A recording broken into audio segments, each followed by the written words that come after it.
దాన్ని దండుబాటలో police training అంటే సెలక్షన్స్కి వెళ్తా ఒక పిల్లోడు ఎక్సర్సైజ్ చేసే క్రమంలో పైన ఇది ఉంటుంది, సన్షేడ్ ఉంటుంది కదా, ఈ బాడీని పట్టుకొని పైకి కిందకి ఎక్సర్సైజ్ చేస్తున్నాడు. ఎప్పుడు కూర్చుందా సన్షేడ్ పాప మా పిల్లోడికి తెలియదు, ఎత్తు ఉంటుంది కదా, వాడు ఇలా ఎక్సర్సైజ్ చేసేటప్పుడు వీడి ముఖం చూసి వీడి నన్ను రాకలి చూస్తున్నట్టు అది చూసి రెండోసారి మూడోసారి వేసేసిందండి.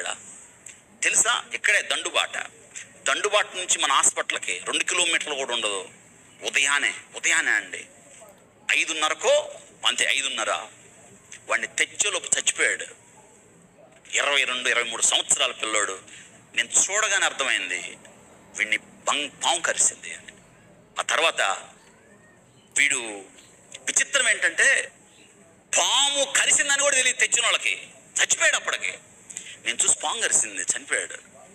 పాము కరిసిన వాళ్ళని మళ్ళీ మెడికల్ లీగల్ కేసు మళ్ళీ రాయాలి. ఈ బాడీని ఇక్కడే పెట్టండి మనం.